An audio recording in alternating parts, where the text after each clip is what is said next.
আজি ৰাইজৰ দল আৰু অসম জাতীয় পৰিষদ যদি ঐক্যবদ্ধ হৈ যায় তেতিয়াহ'লে একদম আমি নিশ্চিতভাৱে ক'ব পাৰোঁ যে অসমত এক শক্তিশালী আঞ্চলিক ৰাজনৈতিক দল দাঙি উঠিব। অখিল গগৈ ডাঙৰীয়া নিজেও কৈছে মাৰ্ক্সবাদী বুলি, গতিকে আমাৰ দলৰ মানুহবোৰ জাতীয়তাবাদী, গতিকে দুটা আদৰ্শৰ কেতিয়া মিল হ'ব নোৱাৰে। ইতিমধ্যে অসম জাতীয় পৰিষদৰ সকলো বিষয় আমি বিস্তাৰিতভাৱে জনাইছোঁ। এইটো অট'ক্ৰেচি, জোৰ কৰি যদি আমি মাৰ্চ কৰিব খোজো এইটো অট'ক্ৰেটিক কথা, এইটো কেন্দ্ৰীভূত চিন্তা এটা। একত্ৰিত হ'ব নেকি এজেপি আৰু ৰাইজৰ দল? একেটা ছাতিৰ তলতে অৱস্থান কৰিব নেকি অখিল গগৈ আৰু লুৰিণজ্যোতি গগৈয়ে? অসম জাতীয় পৰিষদ আৰু ৰাইজৰ দল এই দুয়োটা দল একত্ৰিত কৰাৰ প্ৰস্তাৱ দিছিল অখিল গগৈয়ে। ৰাইজৰ দলৰ সভাপতি তথা শিৱসাগৰৰ বিধায়ক অখিল গগৈয়ে দিয়া এই প্ৰস্তাৱক অগণতান্ত্ৰিক আখ্যা লুৰিণজ্যোতি গগৈৰ। এজেপিৰ সভাপতিগৰাকীৰ স্পষ্ট মত, অখিল গগৈ মাৰ্ক্সবাদী, আমি জাতীয়তাবাদী। ND24ৰ মুখ্য সম্পাদক ৰাজদীপ বাইলুং বৰুৱাৰ অনুষ্ঠান দস্তাবেজে 10ত এই মন্তব্য কৰিছে লুৰিণজ্যোতি গগৈয়ে। আমি ইতিমধ্যে অসম আঞ্চলিক মৰ্চা কৰিছোঁ, সকলো দলে এখন মঞ্চত থিয় হৈ থাকিব। দল দুটা মাৰ্চ কৰাটো ইমান সহজ কথা নহয়, এইটো একেবাৰে অতি আনডেমক্ৰেটিক কনচেপ্ট এটা। কোনোবা আমাৰ এইটো এটা দলীয় এটা চিন্তাৰ মাজেৰে গোটেই কথা বতৰাবোৰ আগবাঢ়িব। গতিকে দল দুটা মাৰ্চ কৰাটো এটা চেণ্ট্ৰেলাইজ কথা এটা, কেন্দ্ৰীভূত কথা এটা, কিন্তু ডিচেণ্ট্ৰেলাইজ হৈ আছে, আদৰ্শ বেলেগ। অখিল গগৈ ডাঙৰীয়া নিজেও কৈছে মাৰ্ক্সবাদী বুলি, গতিকে আমাৰ দলৰ মানুহবোৰ জাতীয়তাবাদী, গতিকে দুটা আদৰ্শৰ কেতিয়া মিল হ'ব নোৱাৰে। মই ভাবোঁ যে ডেমক্ৰেচিত য'ত আমি বিকেন্দ্ৰীভূত চিন্তা, বিকেন্দ্ৰীভূত ব্যৱস্থা এটাৰ কথা কওঁ, তাত আমি কেন্দ্ৰীভূত কথা এটা ইম্প'জ কৰি দিয়াটো এইটো এটা অট'ক্ৰেচি হয়। এইটো অট'ক্ৰেচি, জোৰ কৰি যদি আমি মাৰ্চ কৰিব খোজো এইটো অট'ক্ৰেটিক কথা, এইটো কেন্দ্ৰীভূত চিন্তা এটা।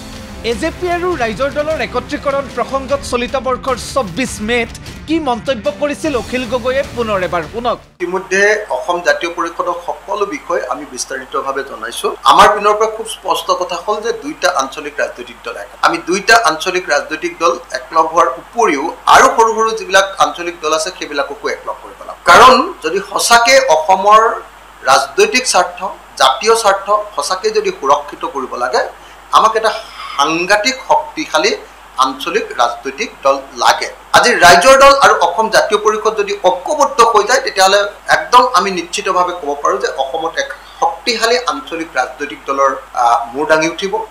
অখিল গগৈৰ আহ্বানক পুনৰ এবাৰ নস্যাৎ কৰি বিকেন্দ্ৰীভূত চিন্তাক সন্মান কৰাৰ আহ্বান জনাইছে লুৰিণজ্যোতি গগৈয়ে। লুৰিণজ্যোতি গগৈৰ দাবী, কেৱল আৱেগ সৃষ্টি কৰিবৰ বাবে এনে কথা কোৱা হৈছে।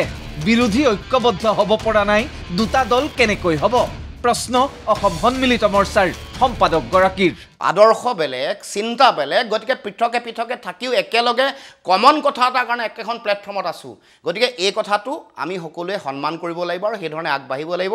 গতিকে দলৰ মজিয়াত বহুবাৰ আলোচনা হৈছে এই কথাবোৰ, নোহোৱা নহয়, কাৰণ বিষয়টোতো লুৰিণজ্যোতি গগৈ কেন্দ্ৰিক নহয়, বিষয়টো এটা দল এটা ডেমক্ৰেটিকভাৱে সিদ্ধান্ত হয়। আমাৰ মাজত আলোচনা হৈছে, আলোচনা হওঁতে যিবোৰ কথা বতৰা আহিছে সেইবোৰ মই আপোনালোকৰ আগত উপস্থাপন কৰিছোঁ।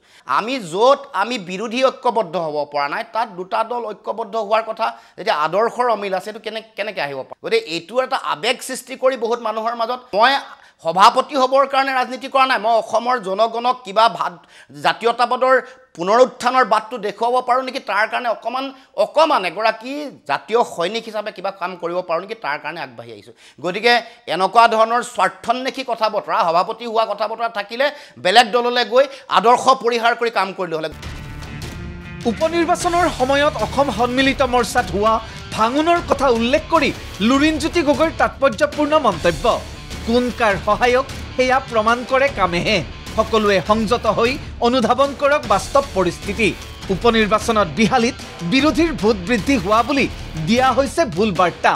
কামে প্ৰমাণ কৰিব যে কাক সহায় কৰিবলৈ গৈ আছে। আমাৰ কাম কাজৰ যোগেদি কোনোবা সহায় হ'বলৈ গৈ আছে নেকি, সেইটোতো আমি বিশ্লেষণ কৰিব লাগিব, আৰু সেইটো কমন মানুহে বিশ্লেষণ কৰিব। এতিয়া সকলোৱে সংযত হৈ, সকলোৱে শান্ত হৈ বাস্তৱ পৰিস্থিতি অনুধাৱন কৰি প্ৰকৃত যুঁজ কাৰ লগত, শত্ৰু কোন সন্মুখত, শত্ৰু চিনাক্তকৰণ কৰি যুঁজিবৰ কাৰণে প্ৰয়োজনীয় ৰণকৌশল ঠিক কৰিবৰ কাৰণে সকলোৱে কাম কাজ আৰম্ভ কৰিব লাগে। এইবোৰ কথা সঁচাকৈ বিশ্লেষণ হ'ব লাগে, সঁচাকৈ সকলোৱে ইগ' বাদ দিব লাগে। অন্যথা এনেকৈ দলাদলি কৰি থাকি, এনেকৈ কাজিয়া লাগি, এনেধৰণে যুক্তিতৰ্ক কৰিয়ে আমি চলি থাকিব লাগিব।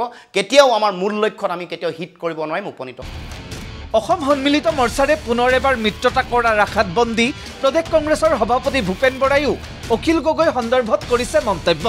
ভূপেন বৰাৰ দাবী, টিকট বিতৰণ প্ৰক্ৰিয়া কিমান জটিল এইবাৰ বুজিব অখিল গগৈয়ে। এতিয়া অখিল গগৈ ডাঙৰীয়াও বহুত ব্যস্ত। তেখেতৰ নিজৰ সমষ্টিতে একেবাৰে কমেও 250টা টিকেট তেখেতে বিলাব লাগিব। টিকেট বিলোৱা কামটো কিমান জটিল এইটো তেখেতে প্ৰথম গম পাব। মই তেখেতক ভাল পাওঁ, বন্ধু হিচাপে কৈছোঁ। টিকেট বিলোৱা কামটো কিমান জটিল এইবাৰ প্ৰথম গম পাব, কাৰণ আগৰবাৰ টিকেটৰ সময়ত তেখেতক চৰকাৰে বন্দী কৰি থৈ দিলে। এইবাৰ তেখেতে টিকেট বিলাব, তেখেতে গম পাব কিমান জটিল। Bureau report ND24।